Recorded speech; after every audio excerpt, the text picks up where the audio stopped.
Okay. Thank you for your patience. Have got a lot going on this morning with the variety of things, but nonetheless, we had a good bye week. I think last week the 2 or 3 developmental practices that we had were as good of developmental practices as we've had since I've been here. I also apologize for the loud music in the background. Hopefully everybody can hear me. Anxiously awaiting our new team room to be built to where we won't have to deal with the weight room noise and all that, and we can actually meet and have some press conferences the appropriate way. But really happy with the way the guys responded last week. Coaches got out, had a good 2 days of recruiting. Back to work yesterday, had a great practice last night. We'll treat yesterday like a Tuesday. We'll treat today like a Wednesday practice moving forward to Thursday's game to where we have a full game week after the bye week. I think health-wise, we're in as good a shape as we've been all year. The bye week was good for those guys, guys that have lingering injuries this time of the year, which that exists on every team across the country. We used it to our benefit and had everybody practicing yesterday. So I think we're in a good place right there. I think we're, just as far as the team's mentality, I think we're going to be ready to play. I know we're anxious to do our absolute best when it comes to finishing the year the appropriate way. I know we've lost a couple in a row right here. Guys aren't happy with that. Anxious to get out there on Thursday night and play.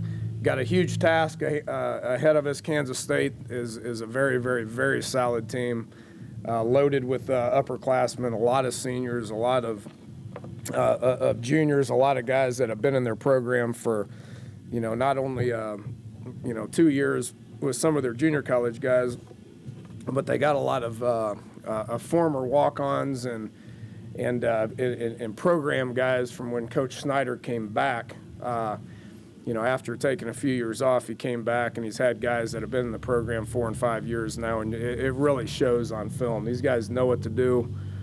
They're sound. It means a lot to them. They play hard. They're mentally and physically tough. They're going to be physical. They're well coached, work hard, blue collar guys that are extremely productive, extremely efficient, and extremely sound with what they do.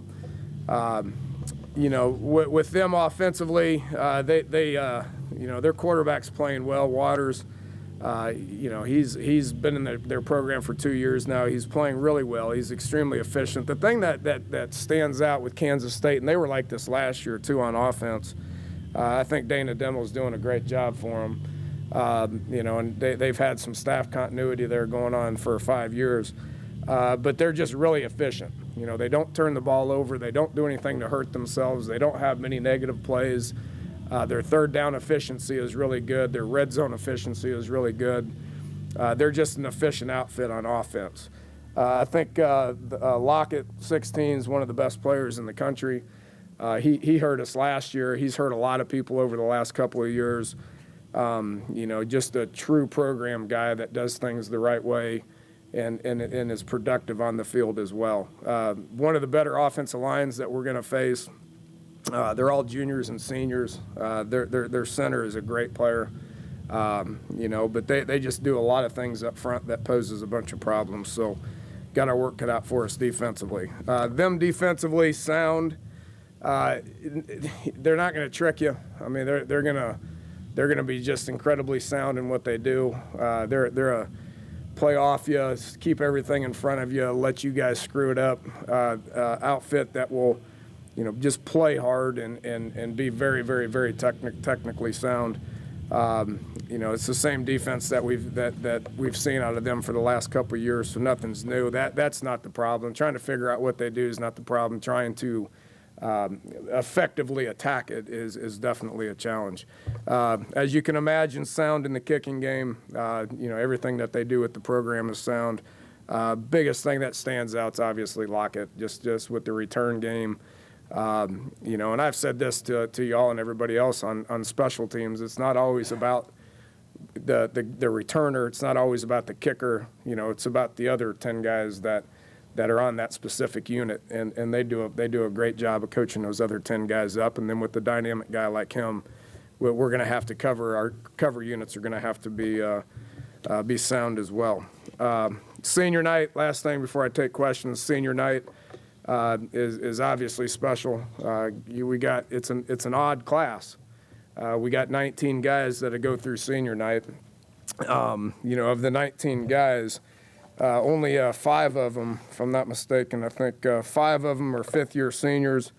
1 is a fourth-year senior, and then we got 10 transfers. Okay, 13 of the 19 are transfer guys. So there's just not very many guys that have been in the program for 4 and 5 years. I think we had to get some 4-year guy transfers. We had to get some junior college transfers to come in and increase the talent, which I think we've accomplished that, and to get the numbers to where they're healthy as well, and I think we've accomplished that. So, we'll talk about these guys with their last game tonight here in Thursday night in Morgantown. Then we'll talk about it again next week with their last regular season game, and then we'll talk about it during the bowl game as well. So certainly appreciate everything they've meant to the program. So with that, we'll take some questions. Mentioned last week that guys were getting a little run down. Particularly, you said the offensive lineman had like 900 snaps this year. And did you notice a difference coming back last night? Did you see guys looking fresher with the time off they got? Yeah. A lot of the guys last week I thought we had a very productive week with the developmental people. Okay, and the older guys went out there on Tuesday, Wednesday, Thursday. They got some good lifts in, which helps in their recovery. It helps with blood flow and healing.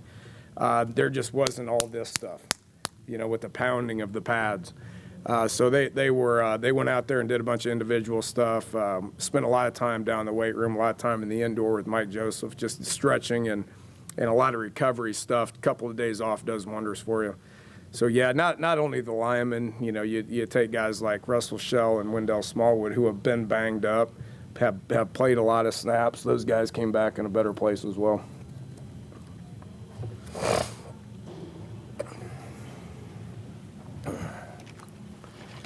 Gave you guys too much information. Nobody's got questions, huh? On the conference call, Coach Snyder was talking about how 3-3-5 was difficult to prepare for. Obviously, you guys like it because of the versatility, what it does for Big 12 offenses. Is there kind of an inherent value and also the odd nature of it that maybe people don't see it that much and have to prepare for it? Yeah, I think there's probably something to that. I definitely think so. And hopefully nobody else starts doing it. It's unique. I've always wanted to be multiple with the defense, which we've had this conversation a bunch. Obviously, Gibby's put his own little spin on it, which has a lot to do with his past and what he's been a part of. So it is different. I like the versatility of it. We practice against it every single day, so it's a little easier for me to understand what's going on a little bit. But it is as an OC calling plays against a variety of defenses, it makes it a little trickier to be able to figure out where all those bodies are. Again, going back to Kansas State, I can, locating where their bodies are and what their plan is not hard. They're just so sound with their technique and their effort and their physical nature. That's what makes that defense hard to prepare and hard to play against.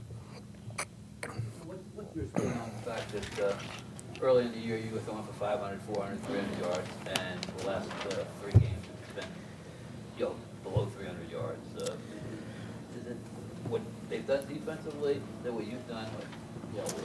Well, I think our opponent, we talked about this the other day, the last press conference, I believe, but the opponent has something to do with that. TCU is pretty good, and defensively they don't give up very much in the pass game. Well, the only team better than them at that in the Big 12 is Texas. I mean, Texas doesn't give up any yards, in the pass game. I mean, they're just good at it. They see it a lot. They've seen it a lot. They recruit at a very high level. They know they have good athletes with good schemes and good coaches. So yeah, that's going to make it harder for a team that is not throwing the ball 90% of the time to get chunks and chunks of pass yards. So I think the opponent is the biggest thing that has to do with that. mentality of this team different with 5-game losing streak in 2012, 6 out of 7 last year? I mean, do you think the mentality of this team is different, that can be avoided by them not getting down on themselves? Yeah, I think the upperclassmen, I think that's going to play a big part in it. I mean, we do have, some guys that I think want to win, and I think our locker room's good and our state of mind is good. We have, next year's senior class is going to be a whole different discussion. I think the 30-some seniors we have next year, the majority of them, a high percentage of them, have been in the program for 4 and 5 years.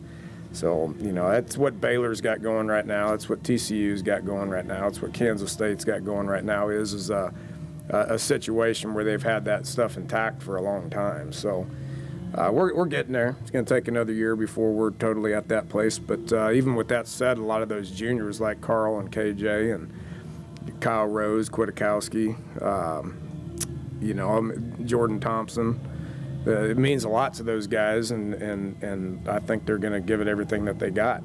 I think our health is a whole lot better than it's been, for a variety of reasons. I think Mike and his staff's done a great job.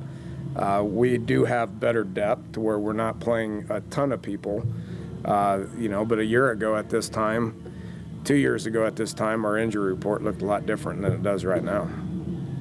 So I think we're in a totally different place. With that said, we play the number 11 team in the country. They're a good opponent. The opponent has something to do with it.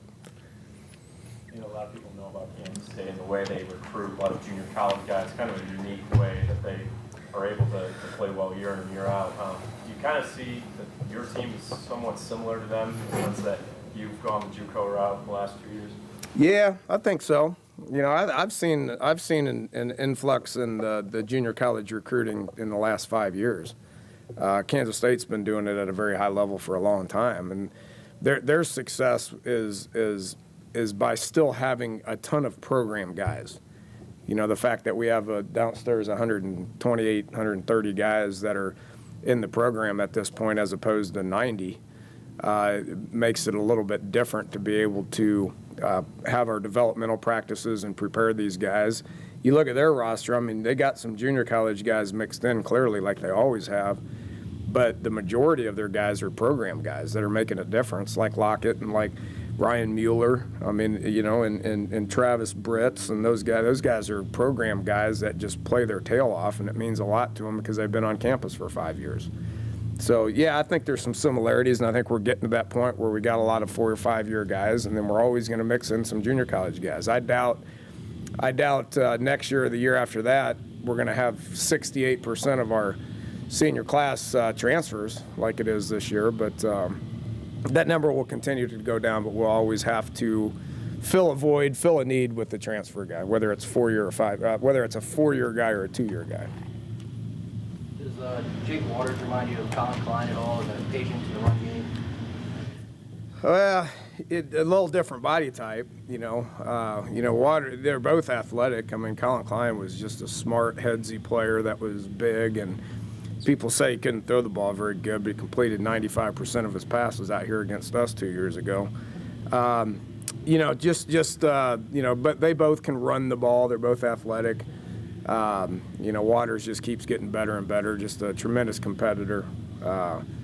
Is develop a rapport with their guys. You can tell by how they play to where it's the efficiency is the same. Last week you did mention that what they do now offensively is kind of a mashup of what Snyder's done and what people do now. Is that why Waters works? Because he can spin around, he can run a little bit too. Yeah, he's mobile. I mean, they do a lot of quarterback run game. I mean, they'll do some things where he's the only option, where they're just going to flat out snap it to him and he's going to run it. But they do some different things. They do some unique things in the run game with the quarterback that poses problems. You got to account for him. But then he still can throw the ball, and he's got some pretty quality receivers. I tell you, the other guy, 14, Sexton, that guy's a heck of a football player as well. So he's got some weapons that he can throw to. They pose problems. There's no doubt. First thing that comes to your mind regarding Coach Snyder and his success? It's amazing. It really is. I've talked at length about that in here with him. I mean, he's the most respected guy in our profession, bar none. Just does it the right way. It's developing a culture that of good family values and program guys work hard, develop depth, means a lot to them. They play the right way. They do the right thing. They don't beat themselves. I could go on and on. You talk about those program guys at Kansas State and how it means a lot to them. I would think that Clint's transfer over here was a little bit different than a lot of transfers that you would have because he did have the history with the program and all of that, and so he didn't. I mean, he was bought in years ago before he even came here. How was maybe his situation different than other guys who, he knew so much about the program coming in and meant so much to him. You didn't have to teach him the ways or the ropes. Yeah, I mean, that's one reason why we're winning some games is because it means so much to him, So, the thing, it still took, with that said, I mean, he just got here in August, so it took him a while to be able to be on the same page with coaches. And, he had a couple of buddies from way back when, but still he didn't know 90% of the team. So that still takes time in order to get accomplished. But yeah, it's good because it does mean a lot to him, and he understands what it means to the people of West Virginia and the support and he gets all that. He's been around it, and it's been good to have him down in the locker room to where he can kind of spread the word a little bit as well. So we're going to continue to try to recruit some West Virginia kids to be able to be in the locker room, to be able to spread the word as far as what it means growing up to be a Mountaineer. When you look at the last two games, were there any common themes, or were they completely different? Kansas State games? Our games with them? Well, we screwed it up in the fourth quarter last year. We screwed it up in the first quarter a couple years ago. They're obviously a different team. This year they're more like they were 2 years ago. With a lot of their guys and they were a heck of a football team 2 years ago. And they're a heck of a football team right now, too. Does it help having gone through it? I mean, you've talked at length about how many top 10, top 20 teams you've faced. Does it help at this point in the season having gone through it as many times as you guys have? Yeah, 5th top 15 team this year. So, the fact that it's a big game, national TV, it's going to be a great atmosphere. We're going to be the only game on. We know everybody's going to be watching. We're playing a quality football team. They've won a bunch of games. It's important for them to win as well. I think we're probably used to it. Now does it help? Does it help in getting the victory? I don't think it helps in getting the victory because they're used to it too. It's going to be a challenging game. I think our guys are going to be ready to play. I don't think it's a quote-unquote too big of a game for us to handle because, yes, we've done it a good bit here this year, and that's what the Big 12 is all about. I've said it 100 times. Everybody's disappointed that we didn't win a couple of weeks ago. Well, we're going to have another opportunity in a couple of weeks, so that opportunity is here in about 3 or 4 days. And there could be a bunch of ways to interpret what you said. I think it might have been after the game, calling plays to protect your quarterback, right? Was that just within that game? Has that been something the past couple of weeks? Is it handoffs, quick throws? What was the?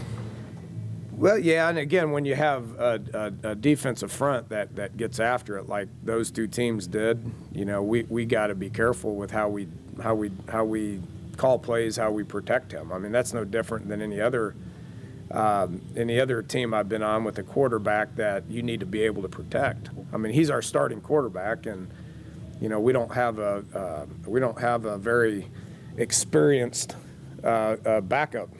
So you better be careful in protecting them. I think everybody tries to protect their guys. So we try to figure out what Clint can do right, and his best attribute as far as being a quarterback is understanding what we're trying to do with the ball and make it happen. Anything special with senior night as far as having seniors speak to the team the night before? Yeah, we do usually do that, but that's not this game. That's more bowl game. I mean, we're going to have this. This is the last home game for the seniors. It's special. Then there's the last road game for the seniors. That's pretty cool too. And then there's the bowl game for the seniors, which is truly their last game. So whatever it takes to spin it to where they play good.